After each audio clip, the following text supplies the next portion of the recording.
Përshëndetje, u kthea sërish me një tjetër video. Atëherë sot dua t'ju tregoj domethënë se si përgatitem unë për në plazh. Të gjitha pasazhet që bëhem më përpara, domethënë para se të marr rrezë dielli. Dhe kjo është, mund të them, domethënë dua të bëj një precizim. Kjo është metoda ime, mbase shumë vajza nuk bëjnë të njëjtën gjë, por kjo është metoda ime, domethënë, dhe dua ta ndaj me ju.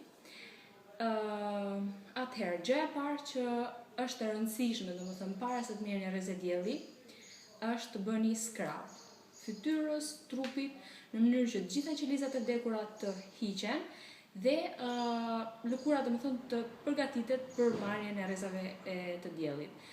Mund ta bëni scrubin me sheqer dhe mjalt ose me vaj ulliri dhe krip, po sheqer, varet domethënë nga lëkura juaj.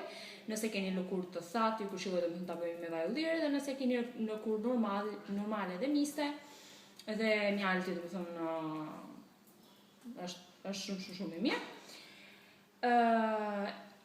Siç e thash, domethënë është një hap shumë i rëndësishëm për marrjen e rrezeve të diellit. Hapi tjetër është mbrojtja, normalisht.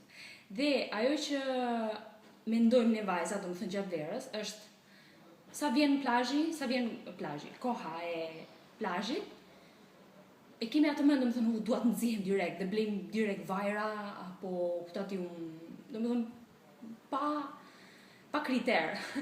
Sepse kemi këto, domethënë, që duhet të nxjihemi sa më shpejt e jetë e mundur, po jo, është me të vërtet një mentalitet i gabuar kjo gjë, sepse normal që nxirja perfekte duhet të jetë dal nga dal. Atëherë thash, domethënë, që hapi i dytë është mbrojtja nga rrezet e diellit dhe marr produkte domethënë të veçanta për fytyrën dhe për trupin. Për fytyrën filloj me SPF 50 dhe në ditën e vazhdimit, domethënë, pas një jave përdor 30, por tek fytyra nuk marr një produkt domethënë poshtë 30-s. Dhe kjo pikërisht sepse e kam fiksim, domethënë se më dalin shumë njolla në fytyrë dhe unë është një gjë domethënë që me vërtet e urrej, sepse është më e vështirë normal që ti heqesh në mbas. Kjo është që përdora herën e fundit. Është krema Viso Antimake Antieta e Bottega Verdes, është shumë e mirë, sepse është një nga ato krema, është për fytyrën, jo për trupin, është një nga ato krema domethënë që e vendos, por që nuk të ngjit në fytyrë. Keni parasysh atë rëndesën në fytyrë. Dhe po kjo nuk do të thotë domethënë që nuk nxiheni, përkundrazi. Një gjë tjetër domethënë që më pyesni shumë shpesh është se nëse unë vendos domethënë krem mbrojtje para fondotintës, du ta blej fondotintën, fondotinta duhet të jetë me faktor mbrojtës, domethënë në kuptimin që se bralem shumë. Si gjithmonë. Në kuptimin që nëse unë vendos fondotintë me faktor mbrojtës 20, mund të marr rrezë dielli me këtë?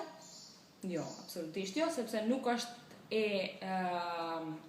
e punuar për këtë punë. Fakti që fondotinta është me faktor mbrojtës do të thotë që ti me këtë, domethënë, është vetëm për mbrojtje gjatë ditës. Në kuptimin që nuk është se do rrish ulur aty dhe do marrësh rrezë dielli, sepse me vërtet është shumë leqë dhe poret bllokohen, sepse jo fondotinta, jo mbrojtja, normal që bllokohet lëkura. Kështu që nuk mund të merrni rrezë dielli nëse keni fondotintën, edhe pse është me faktor mbrojtës, nuk mund të merrni rrezë dielli.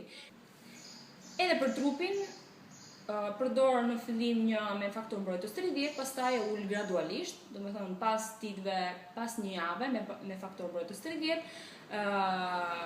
e bëj 20, pastaj 10, pastaj 6.